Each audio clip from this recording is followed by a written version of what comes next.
हरिओम प्रिय दर्शकों, मैं हूं पंडित बलराम पांडे। हाजिर हूं जुलाई 2023 सिंह राशि वालों का मासिक राशिफल लेके। हम जानेंगे आपका स्वास्थ्य, आपकी मैरिज लाइफ, आपकी लव लाइफ, आपका करियर, आपका पारिवारिक संबंध, आपका भाग्य कैसा रहेगा और साथ में स्टूडेंट के लिए ये जुलाई का महीना कैसा रहने वाला है। ये राशिफल आपके चंद्र राशि के आधार पे है। चंद्रदेव जहां विराजमान है वही आपकी राशि है। तो आइए सबसे पहले जान लेते हैं ग्रहों की स्थिति। तो आपके प्रथम भाव में मंगल विराजमान है, तो आपके तृतीय भाव में केतु और सप्तम भाव में शनिदेव विराजमान है और भाग्य भाव में गुरु और राहु। तो आपके लाभ भाव एकादश भाव में सूर्य और बुध विराजमान है और व्यय भाव द्वादश भाव में शुक्र विराजमान है। तो ये है ग्रहों की स्थिति। हम जानेंगे कि ये नवग्रह आपको क्या रिजल्ट देने वाले हैं इस जुलाई के महीने में। तो आइए शुरू करते हैं। सबसे पहले स्वास्थ्य। तो स्वास्थ्य के दृष्टिकोण से देखा जाए तो मंगल विराजमान है आपके प्रथम भाव में और सिंह राशि के होके, और सूर्य जो अधिपति हैं सिंह राशि के वो लाभ भाव में बुध के साथ विराजमान है। और सूर्यदेव बहुत जल्द 16 जुलाई को ही राशि परिवर्तन करके आपके व्यय भाव में आ जाएंगे और बुध 8 तारीख को व्यय भाव में आएंगे और फिर 24 तारीख को आपके प्रथम भाव में आ जाएंगे।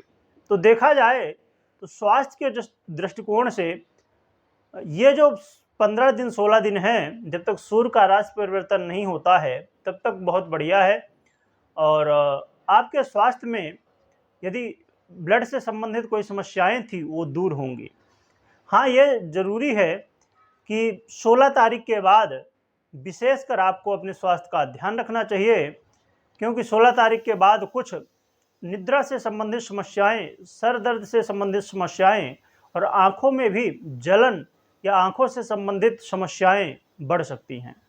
तो आपको ये ध्यान रखना होगा कि कहीं चोट चपेट ना लगे 16 तारीख के बाद। 16 तारीख तक समय बढ़िया है। हम लास्ट में उपाय भी जानेंगे, तो वीडियो के लास्ट तक बने रहिएगा। आइए अब आगे बढ़ते हैं, बात कर लेते हैं ये स्टूडेंट की, विद्यार्थियों की। तो ये स्टूडेंट के लिए देखा जाए तो ये समय बहुत बेहतर है।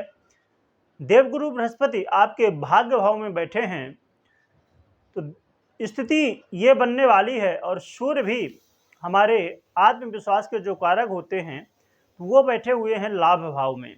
तो जो भी आपको काम करना हो तो आप 16 तारीख के पहले कर लें तो और भी बेहतर है। 16 तारीख के बाद भी करेंगे तो देवगुरु बृहस्पति तो आपके भाग्य भाव में बैठे ही हुए हैं, परंतु यदि 16 तारीख तक कर लेते हैं तो और भी बढ़िया है, क्योंकि सूर्य भी आपका सहयोग करेंगे। तो आपको एडमिशन लेना हो या आपके रिजल्ट आने वाले हों तो इस समय आप कोई परीक्षा प्रतियोगिता में आपने भाग लिया हो तो ये समय बहुत अच्छा रहेगा। और ख़ासकर यदि आप सरकारी क्षेत्र के लिए प्रयत्न कर रहे हैं तो ये पढ़ाई कर रहे हैं तो आपके लिए और भी बेहतर समय ये जुलाई का महीना रहने वाला है। अब बात कर लेते हैं लव लाइफ की। तो लव लाइफ की स्थिति देखी जाए तो बेहतर है, परंतु 6 तारीख तक। 6 तारीख के बाद मंगल और शुक्र की युति हो जाएगी, तब फिर यहाँ पर थोड़ी सावधानी आपको बरतनी होगी अपने मन पे। यदि आपका मन भटकता है तो फिर स्थितियाँ गड़बड़ हो जाएंगी, जो कि देवगुरु बृहस्पति की यहाँ पर राशि है और देवगुरु बृहस्पति भाग्य भाव में बैठे हुए हैं। ये बहुत अच्छी स्थिति है, परंतु साथ में राहु बैठे हैं, इसीलिए भटकाव की स्थिति पैदा हो सकती है। और मंगल और शुक्र की युति बहुत अच्छी नहीं मानी जाती है लव लाइफ के लिए। तो यहाँ पर आपको इस बात का ध्यान रखना है कि अपने मन में बहुत ज़्यादा कंट्रोल रखना है, क्योंकि इस समय स्थिति ये पैदा होगी कि आपके जो लव पार्टनर है आपके ऊपर आरोप प्रत्यारोप लगाएंगे।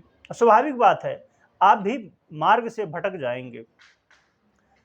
तो आपको मार्ग से नहीं भटकना है, दूसरे के प्रति, विपरीत के प्रति आकर्षित नहीं होना है। आपके जो लव पार्टनर है उनके ऊपर पूरा विश्वास आपको बनाए रखना है। और अपने लव लाइफ में आगे बढ़ने के लिए ये बहुत ज़रूरी है, कोई भी रिश्ता हो, कि हम सत्य का सहारा हमेशा लें, झूठ का सहारा ना लें, दूसरे के प्रति आकर्षित ना हो। ये जो शरीर है, इसकी आप चमड़ी निकाल दीजिए खाली, फिर इसके बाद कोई देखेगा भी नहीं। तो इसलिए आपको विपरीत के प्रति आकर्षित नहीं होना है। अभी मैंने जो बात कही, ये शरीर नश्वर है, ये शरीर में कुछ भी नहीं रखा है, तो आपको अपने रिश्ते के प्रति ईमानदार रहना होगा और क्रोध भी नहीं करना है। हो सकता है कि आपके लव पार्टनर यदि आपके ऊपर आरोप प्रत्यारोप लगाए, स्वाभाविक बात है, शंका होने वाली है उनको, तो फिर आपको गुस्सा नहीं करना है, प्रेम से बातों को समझाना है और सब बातें बिना भ्रम में पड़े हुए आप प्रेम से अच्छे से समझाएंगे, क्यों नहीं समझेंगे। तो इन बातों को थोड़ा ध्यान रखें। अब हम बढ़ते हैं आगे मैरिज लाइफ की तरफ। तो मैरिज लाइफ की स्थिति देखी जाए तो यहाँ पर शनिदेव विराजमान हैं और आपके प्रथम भाव में दृष्टि डाल रहे हैं और मंगल भी विराजमान है प्रथम भाव में और सप्तम भाव में दृष्टि डाल रहे हैं। तो मैरिज लाइफ के लिए देखा जाए तो स्थितियाँ बहुत अच्छी नहीं हैं और शुक्र भी आ जाएंगे 6 जुलाई से, तो फिर और भी स्थितियाँ गंभीर हो जाएंगी। तो ये बात आपको भी ध्यान रखना है जो मैं अभी बताया लव लाइफ के लिए, कि अपने रिश्ते के प्रति ईमानदार रहना है, पूर्ण विश्वास, क्योंकि आपके चाहे लव पार्टनर हो या लाइफ पार्टनर हो, विश्वास ही एक ऐसा अस्त्र है जो हमें रिश्तों के प्रति और खासकर लाइफ पार्टनर के साथ झूठ बोलना, बेवजह गुस्सा करना, छोटी बातों को लेके बड़े मुद्दे क्रिएट करना, ये कोई अच्छी बात नहीं है, क्योंकि इनसे होता क्या है नुकसान, आपस में वाद विवाद होगा, बस इससे और कुछ हासिल नहीं होने वाला है। जितना शांति से हो सके तो ये समय को निकालने की ज़रूरत है।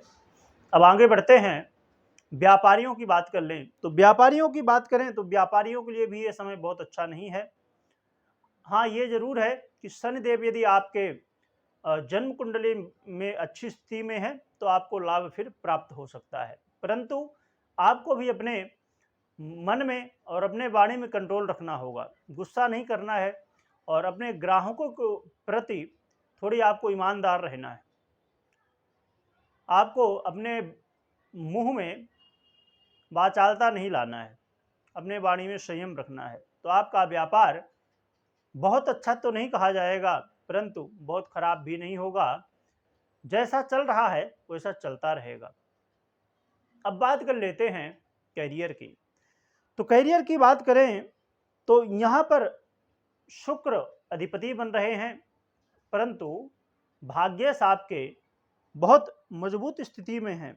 मंगल भाग्यश हुए आपके और यहाँ पर देवगुरु बृहस्पति बैठे हैं और लाभ भाव में सूर्य बैठे हैं और शुक्र भी बहुत जल्द प्रथम भाव में आ जाएंगे। तो लाभ तो निश्चित है कि आपको मिलने वाला है और ऐसे काम जो फाइनेंस से संबंधित बहुत रुके हुए थे बहुत समय से, वो भी बनते हुए दिखाई देंगे। हाँ, ये जरूर है, इस बात का ध्यान रखना है कि 16 तारीख से पहले, क्योंकि 16 तारीख तक सूर्यदेव यहाँ रहेंगे, फिर राशि परिवर्तन करके आपके व्यय भाव में चले जाएंगे।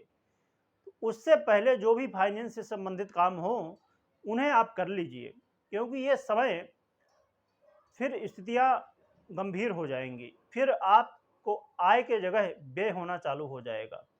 तो ये 16 दिन का समय है, इसमें जो भी करना है आप कर लीजिए, तो आपके हाथ में ही बाजी होगी और आपको लाभ मिलता हुआ दिखाई देगा।